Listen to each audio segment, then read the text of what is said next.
You're one of my favorites, Jake. You really are, man. Thank you.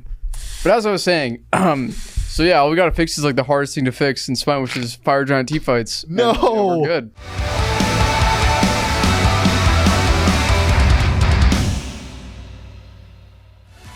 Welcome back, Smite fans. We're doing another team check-in, this time with the Gilded Gladiators. And you might be thinking to yourself, Gilded Gladiators, what's going on? I mean, Kirby, Snoop, I'm used to seeing that, but awesome Jake 408 in the corner seat. It's a little bit different. That's a new guy. It's a new guy. We'll be getting into that and more throughout the duration of this episode, but the unfortunate thing is, and it's something we ran into in last week's episode as well, not a whole lot of Smite has happened since the last time we had talked to you guys. Yeah. Just one set. We can kind of gloss over that set, or we can go real deep dive on it if you guys want to. Snoop, you give me a little face. It's 0-3, man. I don't want to go deep into that. We don't have to go deep. I think game 1 and 2 was what? Like we were actually winning and doing well. Fine game. And then we threw Early game was good. Yeah, and then we threw it the fire game 2. That's on me. That's on you for sure. My bad call. And then we don't talk about game 3. There wasn't a game 3. It was a best game of 3. Three is tough. It was a best of 3, not a game 3. Yeah, but all we gotta fix is like the hardest thing. Well, get in the mic, man.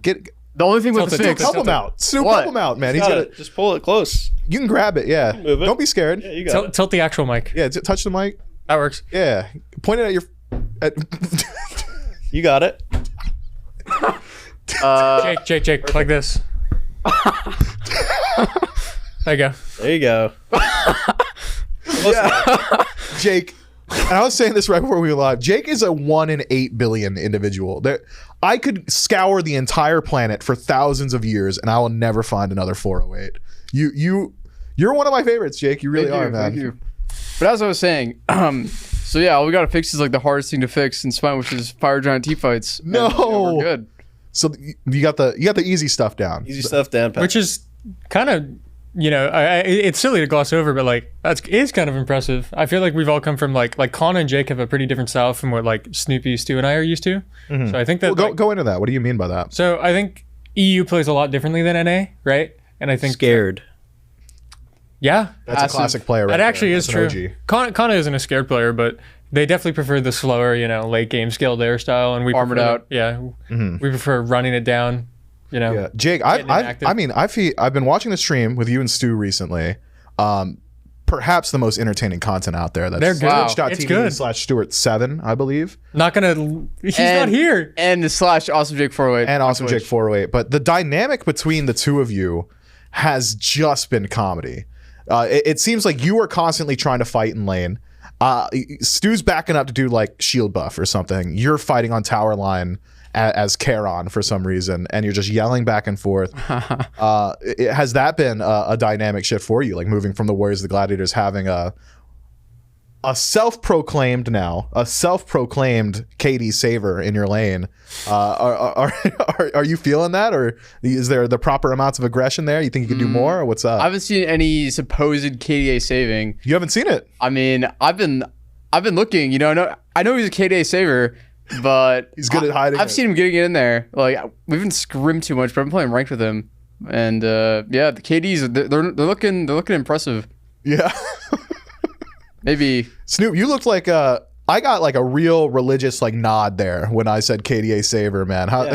What's going on? As the fellow backliner, when my boy who's supposed to be standing there holding my hand, fighting back, and he's 40 feet and he's back. gone. He's jumped over the wall, and I'm just a Vulcan just there.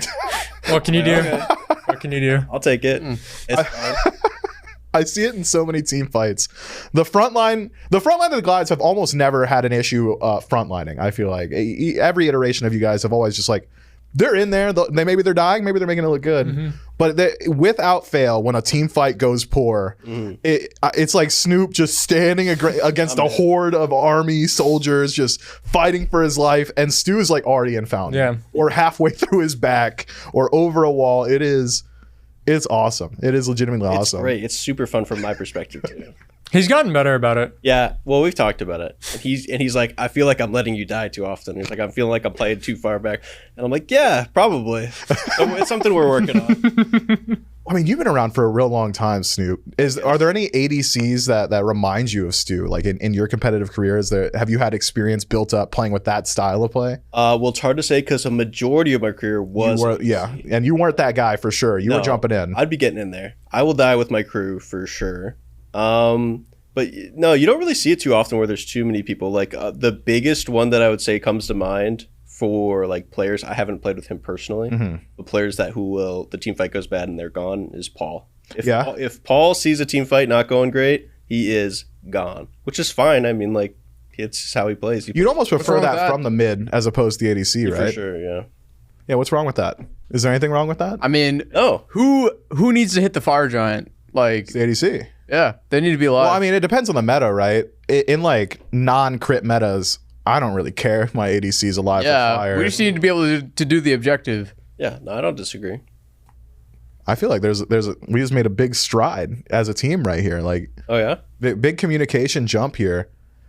What do you think, Hirmi? Team captain, how's it feel? How's the mentality on the squad? It's actually pretty good. Yeah. I was a little worried because we had such a long break right when we made the roster changes. So we didn't like actually get to interact too much because everyone was still like, either on vacation or doing their own thing. But overall, I mean, people are still really motivated. We're doing really well in scrims. I think things are really clicking and things feel better, and that's good. That's good. So I'm excited for this phase. Talk me through picking up Kana a little bit, because I mean, those of us in the know, like the ball knowers of the world, knew Kana was like the next guy up, especially after that most recent Worlds performance. But what was the decision-making process like around that? Was it, we need a new solo, Scary D isn't quite doing it? Or was it, well, Scary D's playing okay, but maybe it's off the field stuff? Or was there any other names that were being evaluated? Was it always Kana? I'll run you through it. Okay. A quick and Snoopy, I want you keeping him honest, all right? If you hear anything, you stop him. Yeah, that's right. So the streamlined version is that we lose to Mambo. Yep. Right at Masters, that was rough. True. We lost in a game one was game one was brutally bad. Game two we threw, which was really tilting. People played poorly. The week before that, however, we had I think 3 days of scrims canceled because of Scary D. Goodness.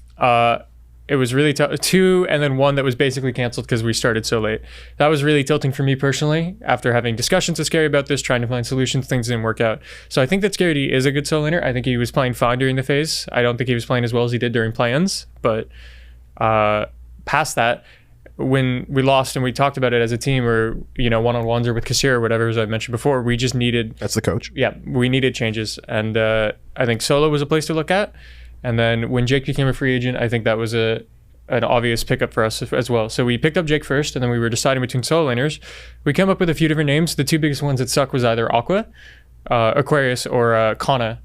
Kana did really well at Worlds. He did really well at the tournament, and he's always just consistently looked good at LANs, right? We talked to him personally. He was able to move down, and he will be within the next 2. He said October, right? Did he? I think he said October. Okay, so like 2 weeks after SPL starts, I think he'll miss. Right, yeah, like two weeks after SPL starts, he'll be here, which is really good. And other than that, I mean, a lot of it just came down to we were worried about Aqua after his recent performance and his history of how do I word this?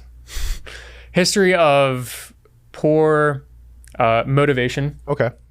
Very diplomatic. And bringing in a rookie, I think it's worth the potential risk where we know Aqua is solid and we know that he can be really good, but it depends on whether he's motivated enough to play.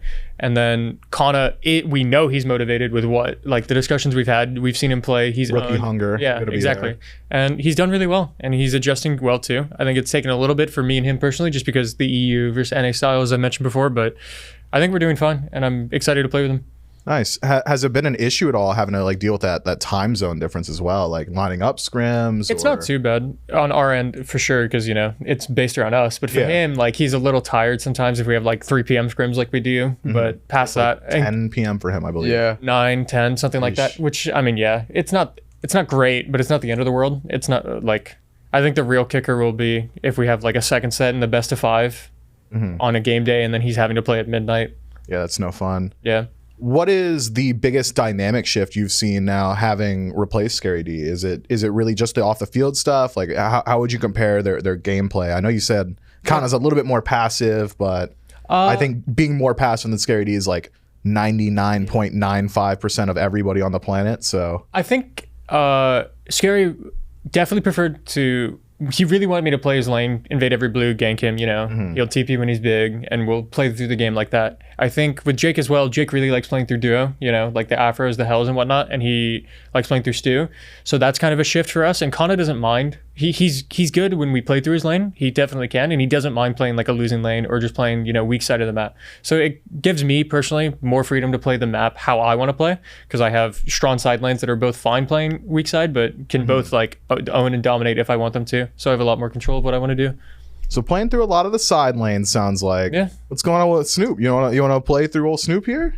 Snoop. It depends. Depends. Most of the time, it's just easier to go for those side lane buffs than it is, say, like red buff, or like obviously you can invade green kind of easily. Yeah, red buff, you got to go all the way around the wall. It's the safest it's ever Dude, been. red buff is so tough. So It's fun. It's fun to try it though. So like Kirmi will be there for mid camps and like stuff that I need help with, like, and obviously like Beacon when it comes up at 12 minutes and stuff. Like most people are there for that. But other than that, you're not really like fighting in mid. It's super hard to like with that small lane. It's super hard to like get on the mid laner and stay on them.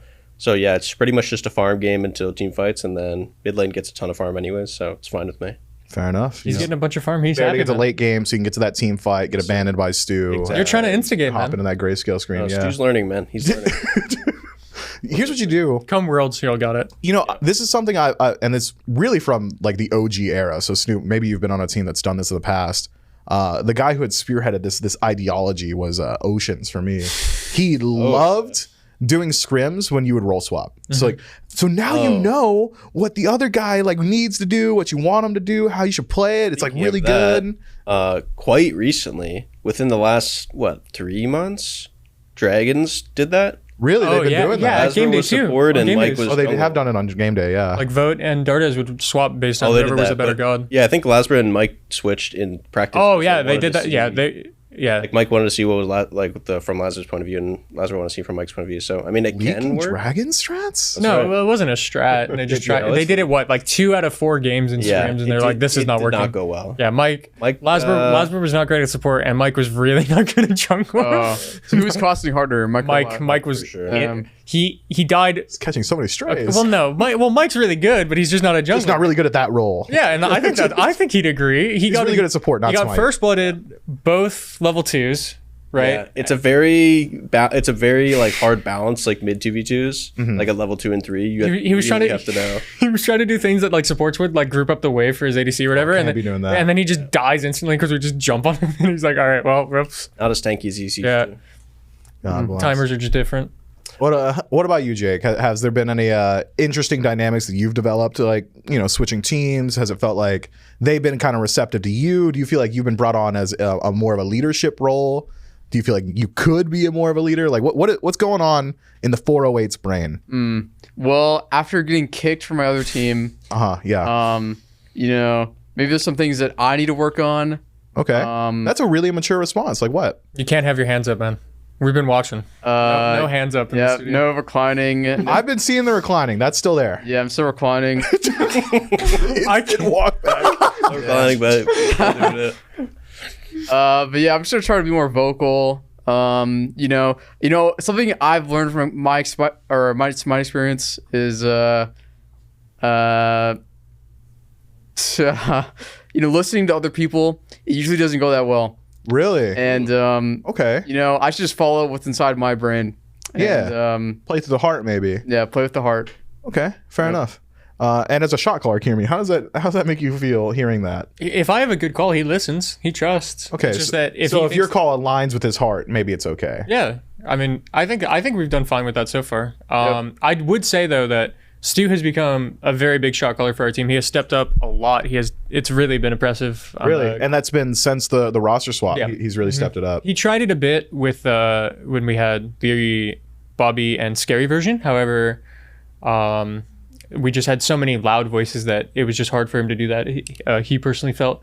And I'd also say, like, one of the reasons that was mentioned publicly about Jake getting kicked is that he wasn't vocal and he wasn't like a leader on his team. And maybe you weren't, but on our team, like, you are vocal and you do calm well. And it's like, you are definitely quieter than Bobby, but not by enough that it feels like a large margin. You know what I mean? That's crazy. Bobby's one of the loudest people I've ever met. I think, well, he's definitely like louder, but he doesn't talk like it's.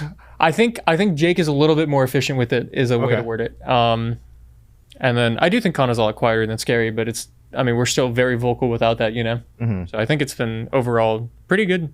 I think the changes felt good. And you had brought up briefly that the support change happened before the solo change. I think, outside looking in, those changes kind of coincided at the exact same time for the fans and the analysts. We didn't really get to see the behind the scenes because there wasn't a whole lot of things going on at that time. What was that decision-making process like? Was it Bobby isn't working, we want to replace him? Or was it, Scary D's free, or not Scary D, excuse me, Awesome Jake is free agent, let's make that happen, you know what I mean? Or what's the PEMDAS essentially? The struggle came from, we felt that we needed to make changes. I'm honest, Snoop. I am locked in. Sure. We definitely needed. I think we knew we wanted to change solo first, Okay. but nothing about. Pretty big team thing. Yeah, I think unanimously everybody agreed we needed to change solo first. I think when we were talking with Bobby, he wanted to replace Snoopy. Oh, okay. This is the first I'm hearing of this. He started it. He started it? Well, I don't know. Obviously, I wasn't part of that conversation. Yes. Okay. So I don't so really there was. know. We're going to be exploring that as well. There's That's interesting. there's conversations where I had with every different member, including Kassir, one-on-one twos, whatever. Like it was just everybody giving each other their opinions. Bobby was fine playing with Snoopy. However, he thought that going with Krim or Really, Krim. who was the other one? I don't know. I wasn't part of the conversation. No, I'm I not know. going to pitch replacements of No, myself. there was somebody, another mid laner who I'm player? forgetting. It wasn't Hawk. No, Hawk was mentioned. Well, Jake, if you were to replace Snoop right now, who would you? Yeah, Give me the list, the short list. I mean, I don't know. Like, just keep a rank game. See, Yeah, see who's doing well. okay, sorry. Sure, go ahead. But Sorry. no, you're good. And once the option was considered, and we told Snoop this after we made all the roster changes, is I think it's very good to be forthright and honest about this, and I wanted him to hear this from me, right? However, I wasn't really on board with that idea. I didn't think that the other options were better than Snoopy. I think Snoopy's a very smart player, and I think he's very solid and very consistent. Fact. All facts. Facts. No printer. And then once Jake basically, once the Hounds were super iffy on who they wanted to pick up, Jake came to us, and at that point, I think Bobby played fine throughout the phase. I think on the games and Masters, I think he struggled a bit, a lot, but I think Jake looked really good and was owning on the Onis. So I think that was a really easy decision for us there. It felt really bad to do that to Bobby because he put in so much effort and he was really trying, and he was a really good friend, but at the end of the day, it is a business. He started it, yeah. Well, no, not even that. At the end of the day, it's a business, and it's, we have to do what's best for ourselves individually and as a team. So we thought we needed a solo lane change first. Then Well, you knew the soul lane. That was happening. 100%. no matter what we did, we had to replace Scary. And Scary's a great guy, and I really did enjoy teaming with him. It's just the frustrations of out of game and then some in game. I was there too, man. I had the Scary D experience back in season 2. It was the same stuff. Yeah. Jake becomes a free agent, and that makes the choice easier for us. And then we decided we wanted Kana through a vote. Well, and Jake, I'm sorry I can't even go to you on this because I need to hear about it. You weren't on the team yet. So Bobby wanted to get rid of Snoop, huh? Yes. What were some reasons cited? What was going on? I will not say public. Okay, fair enough. I think that would be unfair to Bobby. I think I think it's fair to say what everybody wanted to do with the roster. I think going any further would be a little disrespectful. Okay, fair enough. And you know what? Big up on you. Thank you. Up on you for sure. So now we do have to go into it a little bit, guys. I know we glossed over it at the very beginning of this, Sure. but the Raven set, what were the expectations going in? Ferryman, excuse me. Yeah. God, NT. keep me honest, man. I got chat right here. They're all talking. Jake, don't What? sigh at me, man. I didn't saw it. I was laughing. I thought this was going to be professional. The Ferryman set 3-0. I believe it was like a 30-minute game into like a 28-minute game into like a 24-minute game or something like that. Game 3 is the easiest to talk about. We played bad. We made bad decisions. We got owned. And obviously, a little bit of a draft it's going to be tough to like get your head back into it Yeah. as well. But what were the expectations going to that set? I mean, were you? I think we could have won. I so? think it was going to be an uphill battle because it was our first time actually playing together. It was Connor's first SPL game. He was a little nervous, he said. I don't think he played poor, but I think that can definitely have an impact. I don't know how you feel, Jake. I think our first 2 games I mentioned earlier, I think we played really well and we just made like bad that's been calls. pretty good. But like our early games we were winning, right? Yeah. Team fights and some fire giants. Which I think that team specifically is just very clean and like that's where they're good at, and I think that's why they won Masters the first phase. So that's going to be like a struggle for a new team versus a very established team full of veterans, right? So you said team fights and objectives, Jake. What do you think specifically was it? Is it communication in a team fight? Is it target selection? Decision making around when the team fights are happening? Okay. I mean, there's one time we got a pick and like Kana TP'd away, and then they just ran us down and won the fight. We dumped everything on Cyclone. It was some, yeah. We dumped everything on Cyclone. Nobody and told started not to do push. it. And then it was 5v4. We were pushing down tier 2. And then he saw on the other side of the other tier 2 there was creeps there. So he's like, I'm just going to TP to the left and split push. Which is good macro. TP'd directly in front of them. Everybody could see him TP away. And then he's gone. And then we just get run down and die. Yeah, they have a really good chase and we don't have good our ammo with movement speed that could have gotten us there. Yeah. But we all made like too many mistakes as a team. And that's just what that's just a funny one. That's one small thing. Like game 1, I died in a 2v2. Really should not have died in. But, just me and Stu's first time, like, laying together. So, Yeah, and then there was a couple Fire Giants where it was really not set on the decision that we wanted to make. Like, we'd pull it, and then we want to turn, but we also want to secure it. We also want to stay on it, but we also wanted to kill the tank that's coming in. So we're just doing too many things at once, and then we end up losing the fire and dying. And that's our lead pretty much gone. That's game. You don't feel as good as we're in winning positions until we throw them. Yeah, we are getting leads. It's our throw to make happen. Yeah. Something Gabal mentioned, which is actually a really good way to think about it, is that we're given coach for the Jade Dragons and Splice, where he won Worlds. Yeah, I think that one's I'm just giving him the most recent. And he's like an ADC player. What are you, a Wikipedia article? I guess. I'm just giving him the context. Dog's name is Munch. His dog's name is Munch. Munchy 2 is great. Yep, that is the SPL mascot. Go on. Where was I? Oh, what he said was that it's better to be in these opportunities where you get the chance to play the game and throw them rather than not play the game at all. Waiting for late game to see if you get a chance to get that late. Yeah. So I think that's how I prefer to play. It is definitely like having the ball in your court feels much better, even though you can like directly look at it and say, oh yeah, it was my mistake that cost us the game. But I think that is a much better position, and it's way easier to action than it was like we drafted for late game, we didn't get there, so like we didn't even get to practice. Like Oh well, go next. Or you're just so far behind, you're waiting for them to make a mistake. Like if you're playing the game for them to make a mistake, it does not feel good. No, that is the absolute worst. I always quote the Renegades as a team that was always playing that exact style. It was like, you make one mistake, they're gonna own you, but sometimes you just don't make that mistake. Is Renegades? Huh? Cheerio? Yes. Yeah. Fine. Yeah, I didn't know if you meant Cheerio. Oh, really? Yeah. I thought you were talking about Cheerio. No. Yeah, I thought you were talking about Cheerio too. I felt like was that version also a very passive team. Well, I don't think his. I think that your Renegades was much more aggro. Yeah. Because he's playing, dude. He's playing like tier and stuff. What? He was like getting in there. I feel like the Cheerio that's playing like Kali and like slightly tanky Robin, like playing for late game was. Yeah. We're gonna go back and watch some Renegade sets together at some point, Kirby. This isn't about that though. Yeah. This is about the new red Gladiators, the new red team. Jake, talk to me a little bit about your own personal transition to the Gladiators. Has it been a big mental shift for you or what? A mental shift? Well, after getting kicked, I've decided that Man, you gotta drop it every time. It's right. It's right. I'm gonna try to become the best the best player going in this world, the best support player, not the best player.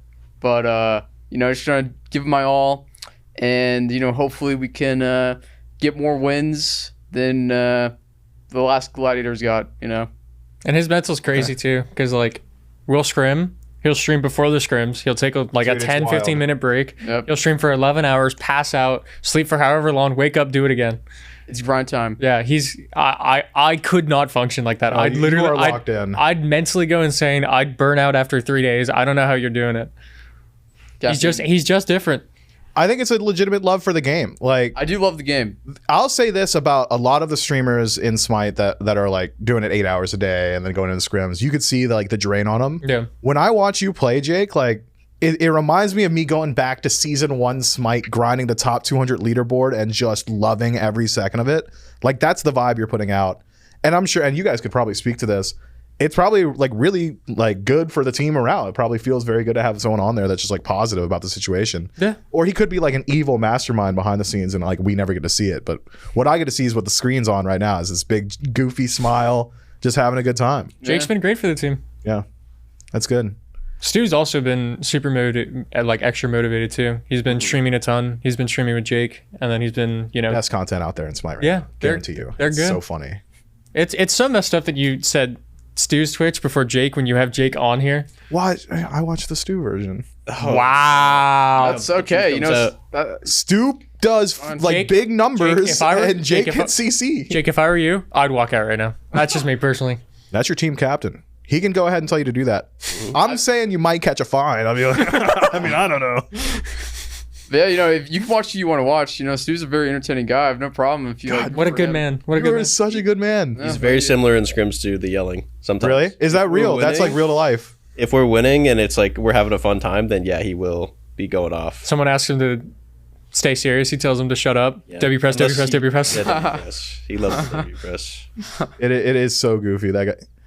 No way he's like yelling at you like he does on stream though. Not that intense. My favorite call that Stu's been making recently is just the Jake, and that's it. That's all he says. He doesn't tell you what you did or why he's saying. It's just Jake. It's so funny for him. If I mess up, he'll do that to me. Really? Yeah. Is it Richard or is it Kierme? It's Kierme. Okay. And then he's too scared to do it with anyone else on the team.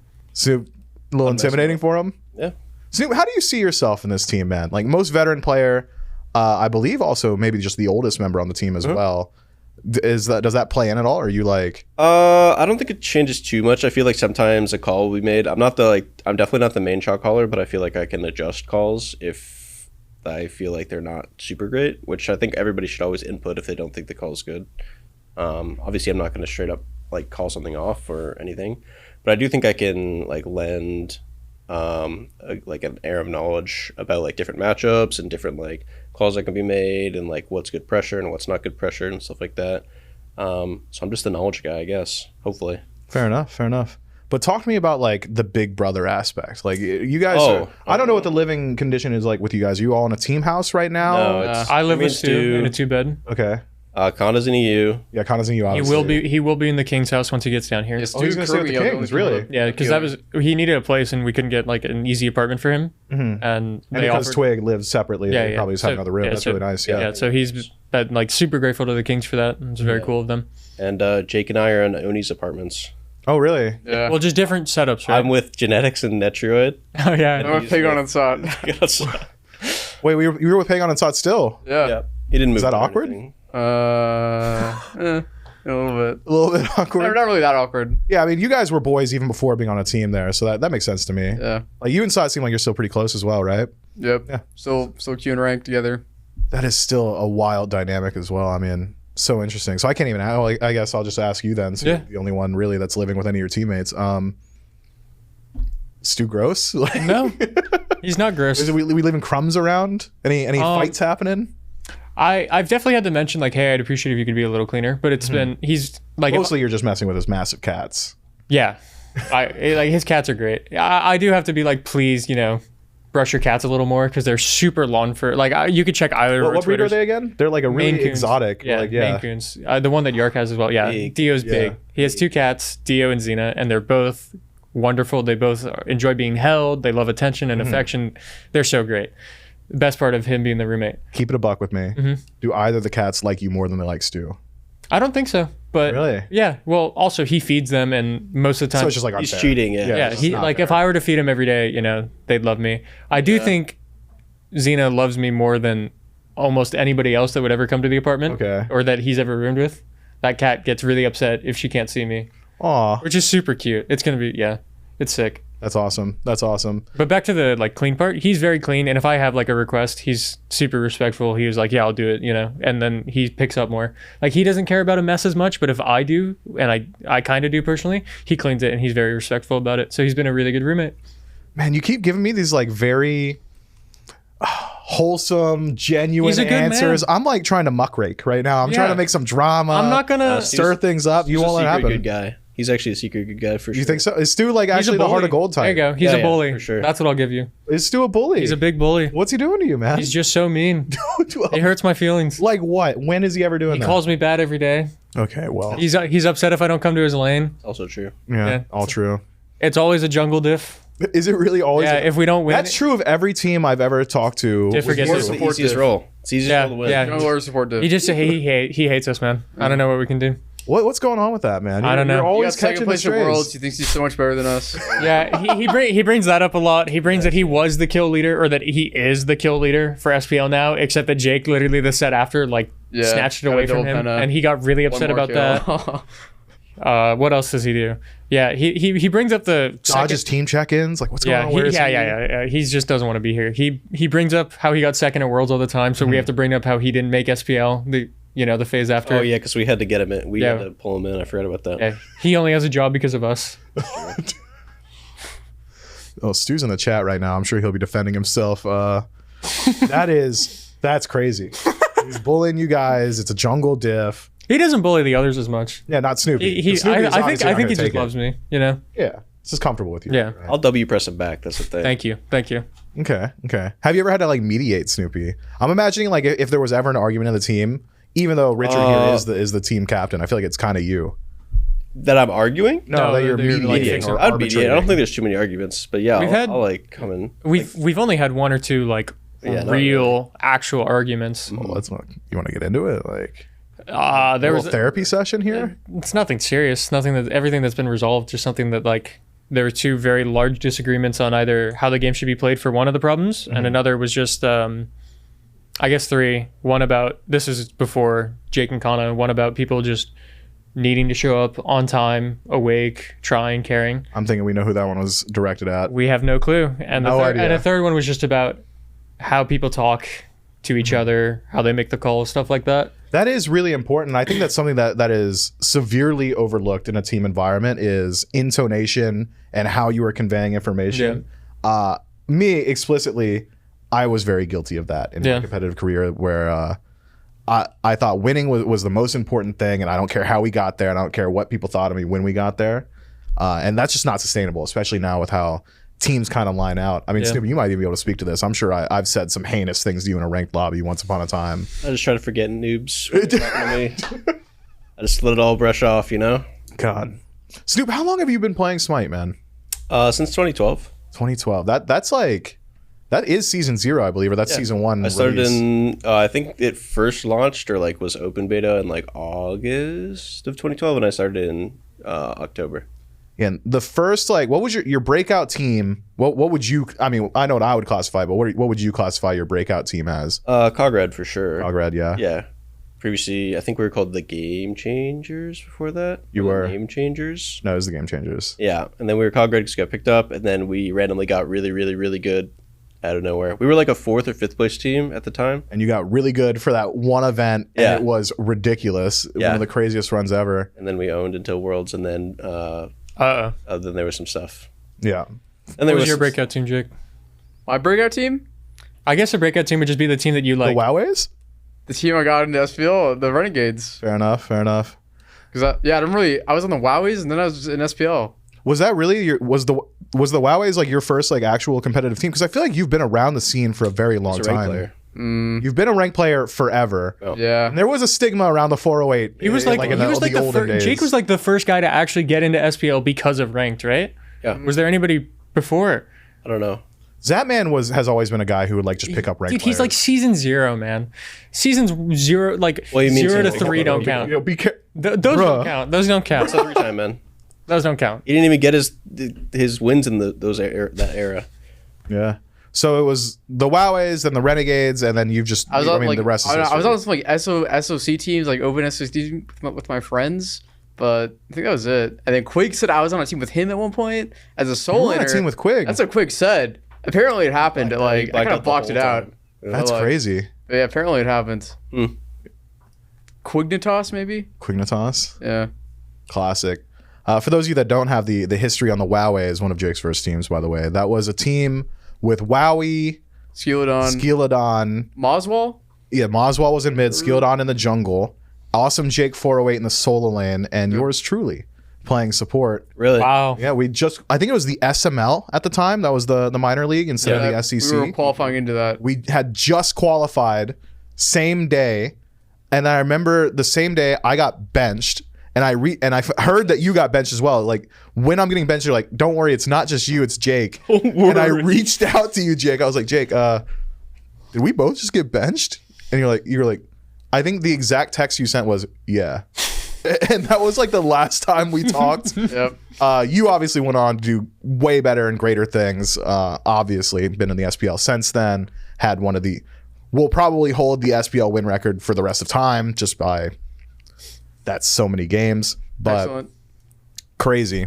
And now I'm like commentating, so you know. Yeah, we got done dirty. Yeah, fall back. We did, bro. We qualified. Undefeated run. Yep. It was Undefeated crazy. run. I went 8-1, and then they kicked me. That's low key, Jake. That's your thing. That's low key foreshadowing. Undefeated in the SML qualifier into immediate bench into undefeated 1L into bench. That's crazy. I don't Jake, know. what is it, man? What is it about you that's inspiring I'm that? just so kickable. I'm a kickable person. Too nice. Yeah. They don't fear retribution from you. You think next time you get kicked, you just like start throwing hammers or Yeah, what? that could work. I don't know. Then people are scared to kick you. That is so crazy. What about you, Kirmi? Talk to me about your competitive uptick. So wait, Jake, that was season 4, I believe, right? Around that time, season 4, season 5, around But there. yeah, that sounds right. Yeah, season 0 for Snoop. Kirmi, When I started, or my breakout team? give me the breakout team, and also when you started, because I'm curious. I think I started. I don't remember. I think season 4 is technically when I like actually started playing comp a little seriously. That was like SOC and stuff. I played SML and SEC in like 5 and 6 or whatever, maybe 7. Winter Dogs was my breakout team. I think that's when I actually started winning and doing well. Went to my first LAN, got second. We stick together next year. We qualify into SPL, and then it's Valks, and then I'm here. And that's kind of like a more streamlined version of it. I've been through a bunch of different SOC teams and SCC teams on before Winter Dogs, but Yeah, I feel like I've seen your name floating in the SOC Yeah. for a while. yeah, I had a lot of fun doing it Back when casually you were while I just the- went to like The Erlang one trick, right? Yeah, No. Erlang and Rat one trick. Ratatasker. It was Was it Rat. Rat? It was, Okay. at first it was Rat, and then it was like Erlang, and then yeah, I guess that's it, huh? It's Just those- yeah. Even now, just those. Not two, much I has guess. Yeah, changed. no. I only ever play Rat or Erlang, I guess. Yeah. Fair enough. Man, it's wild to just like see those distinct time periods in Smite and how they come together. Like we Yeah. got the true OGs. I mean, Jake, I would consider you an OG as well, even though you've come in like 4 years after Snoop over here. Yeah. I mean, most Smite fans would even probably call you an OG, Kierman. 2 years, nowadays. no shot, man. 2 years in the SPL, but No, like man. SOC, SCC, that stuff carries a lot of weight, I think. I guess, but in terms of like the actual pro league, like OGs would be like Cyclone, it's like Barra, Barra. Zap, Okay, hold PBM. on. One of those guys ain't in the league. I guess, but that doesn't mean he isn't an I OG. checked Snoop. He's also still a 3-time. He is. Yeah, that kind of lets him. Yeah, he should be allowed to be a part of the conversation, surely. I guess. Oh, he's definitely in the GOAT talk. Yeah. Let's do that. Let's do that. That's so hard. Let's go around the table, and if it's difficult, I'll just give me say the Zap. top 2. Who's the GOAT? Top 2 goats. Yeah. I think it's just got to be Zap, just based off of winnings. Really?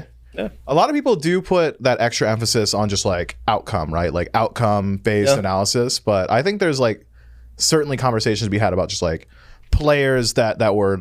When I talk about the GOAT, and this is a conversation, I kind of this argument with aggro all the time, and I'm sure you have plenty of experience arguing with aggro. You'll the never worst. win. Yeah. But when I think of the GOAT, I think of most dominant in their time period. So, like for example, All right, if we Paul. were to bring Xing to today, like prime Xing to right now, he's putting up 20 deaths in a lobby Yeah. Right. immediately. Yeah. But when Xing was at his prime, he was dominating. I guess like the really early. Like season 1, Xing was like kind of like a lot of people were just saying he is the best. If they continued to play and continued to like the game, I would say Garz or Voosh would be one of like the goats. That's where I'm at. I'm 100% with you. I I don't know think any I of think these it's guys. Gars. Garz I don't know was any of these guys. insane. Zero Gars doesn't ring any bells. I've heard the by name. Doug Gars as well. I've heard the name, but I don't actually For know. my time, I don't the know. best I don't know what player. role he plays. I don't know what he looks That's the like. jungler. He invented the Thor combo. The 2-1. Before Gars, nobody knew about dunk, auto, He was, like, hammer, the best. wall. He was the best Thor before adapting was the best Thor. I was gonna say I think adapting should definitely be in the conversation just because he was so dominant during his time. I think Paul is definitely up there just because that guy is just too much of a beast. Okay. I think, especially during his run. He's And got to Zap- be the consistent goat. Yeah, and then He Zap, is so good. and then Zap is like, I mean, he back to back to back. No one else has done it, right? Like Yeah. that's pretty impressive. It is. And Jake? It'd be like who owned the hardest, like for That's the for you- longest that's where you're period at? of time. Okay. And adapting's before my time, Yeah, I guess it would be Paul. but Paul has been owning like in the SOC, in the SPL. Actually, yeah. I mean, Smite console as well. He hopped over there and Yeah. was cooking there too. Every single team he's been on since he's been, I mean, under like spectator and stuff. It's the Paul during the regular factor. season, maybe not so much, but during the tournaments, for sure, ownage is occurring. And that guy's just gaming. Yeah. Jake, I just love how you talk. Thank you.